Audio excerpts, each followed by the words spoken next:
Welcome, everybody, to the Horror Room. I'm Keith Bergman, and this is our very first Halloween special. Now, despite having no budget whatsoever, we thought we could still scare up a few spooky retro tales for you this trick-or-treat season.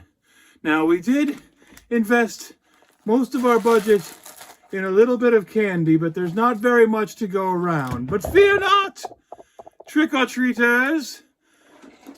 For those who miss the candy, can avail themselves of a Hootie and the Blowfish cracked rear view CD for Hootie-ween.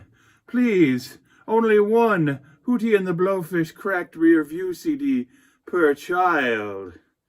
Actually, you know what? Take as many as you want, please. I've got this whole... take them all. Lift the curse from my house, would you?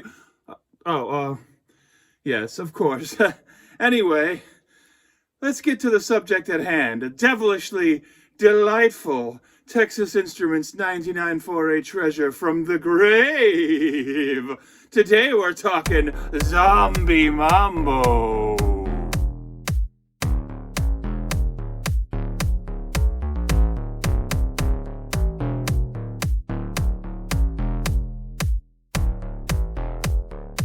In the second half of the 1980s, I had a TI console, a cassette recorder, and some dog-eared issues of 99er magazine, which I practically memorized. I was intrigued by an ad I saw for a company called TI Imagination.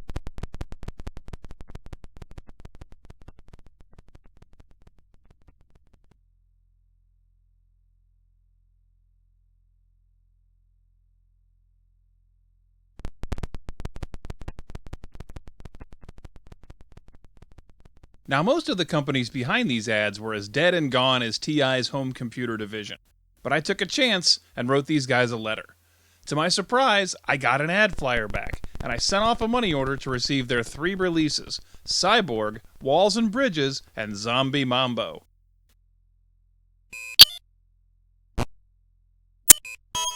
I wish I still had my original tapes, because Cyborg is apparently a lost title now, but I did just fill a hole in my collection, thanks to eBay, and Zombie Mambo is once again in the stacks here at HQ.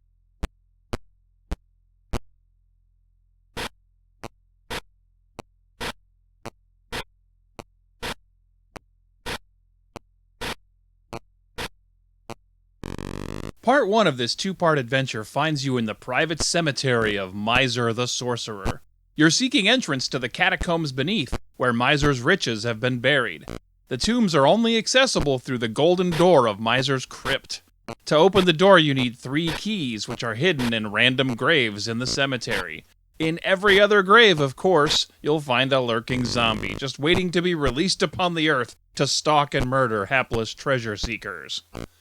Now, we've already talked a lot in previous videos about how TI Basic is slow as molasses, and how action games might not be a great idea in this language. But this dude, first of all, picked the right bad guys. Slow zombies, right? They're fine. Secondly, he created an atmosphere here that's both slow and urgent as hell. As soon as you open up one grave and it disgorges your first zombie, you can't rest for a second. The ungrateful undead might be slow, but they're coming for you, and they're not gonna stop.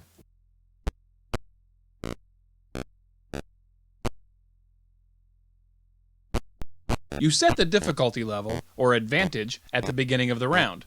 You pick a number from 1 to 9, where 9's the easiest. What that means is, if you don't take your hands off the controls, you can get up to 9 moves in before the zombie or zombies move again. A move for you is either a forward step, a quarter turn, or 1 dig of your shovel into the graveyard dirt. Now, when you hear that high-pitched beep, that means you tried to do a half turn, to go from facing left to facing right, or from up to down, and that's a no-no, quarter turns only. Or it means you tried to walk over something impassable, like a grave, the cemetery walls, or a headstone. Each of those beeps takes up one of your moves, so you're cutting into your own escape time every time you make a misstep. And if you don't move at all, time keeps on ticking. That's what I mean by non-stop action, even at a slower pace. These zombies are patient, they're persistent, and they're after your brains, so get to getting. You start to figure out pretty quickly that just going from one grave to the next is never going to give you the room you need to find all 3 keys and avoid the zombies. The strategy comes from staying light on your feet, luring the zombies one direction, then hauling ass back the other way to get as many graves dug as you can before those ghouls get back over to you. Of course, every time you open a new grave, you're adding one more to the undead horde, and this one's right by your feet, so you gotta stay busy and keep from painting yourself into a corner like this.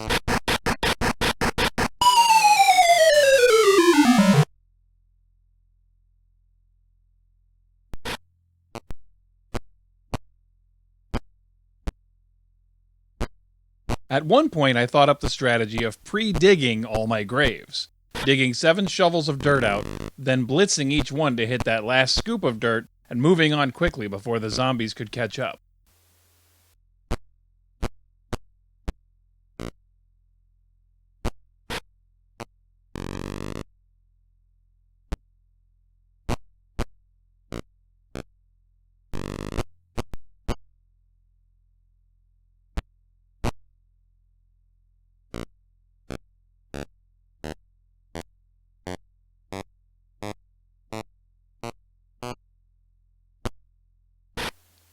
But be forewarned, it's 10 times more frustrating when you do all that pre-planning, only to make one false move, and...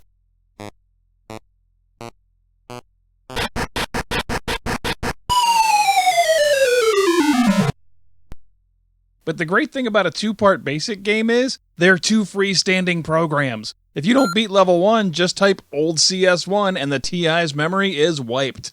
You can break all the rules and check out part 2 whenever you want.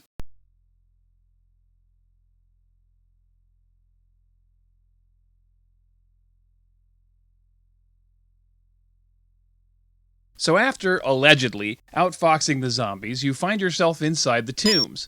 Each chamber contains 9 crypts with handles on the side that look suspiciously like slot machine arms. There are exits to more chambers, and you'll have to map where you're going. In the first chamber, 8 crypts hold treasure, and 1 holds a weapon you can take. In every chamber after that, 1 crypt will hold a weapon, and 1 a monster. The rest will have treasure. Here's the thing, though. The weapon you get in a chamber is ineffective against the monster in that chamber. So you take the weapon from the first chamber, choose one of 3 exits, north, south, or east, and hope that the weapon works against the monster in that chamber.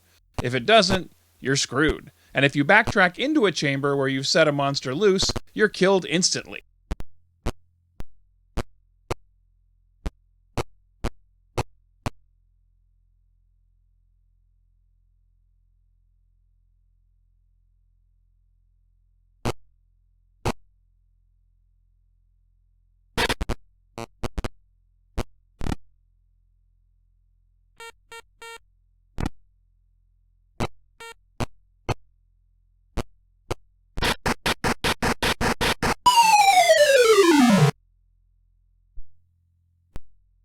So what you're seeing here is me, armed with the first weapon, going into the second chamber, and this is my 3rd try doing this.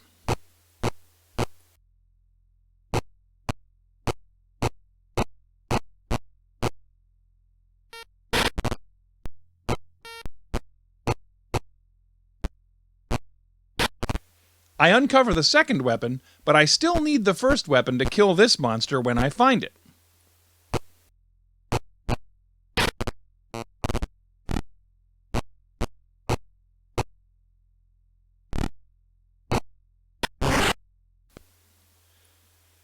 Now that I've killed this monster, I can swap for the new weapon, then take another wild guess which way to go out.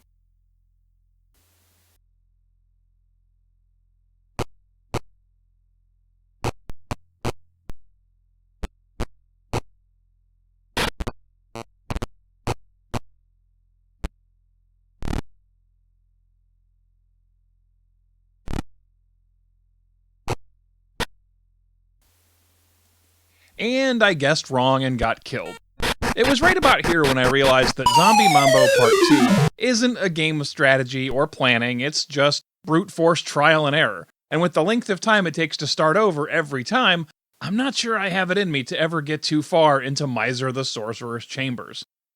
But I do gotta point out that the monsters I've seen so far, without exception, look cool as hell. This might be a Pokemon sort of thing, where I have to keep beating my head against the catacomb walls over and over again because I just want to see them all. And before you make a comment about just looking at the character definitions in the code, I know I can do that, and that is not acceptable. I've already mocked the old gods once by loading level 2 without beating level 1. I'm not a heretic over here. But even if Part 2 falls short of some very lofty ambitions, this whole thing is a hell of a game.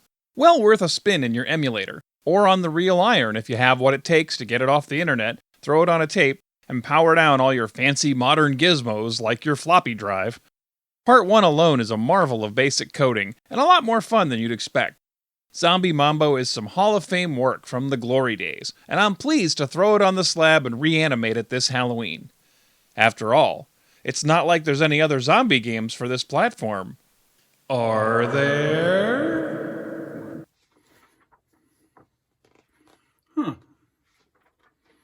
5 megabyte hard drive. $3,000. Not bad. What's that noise coming from the door? Must be another trick-or-treater. Better go see who it is. Hello? Ah!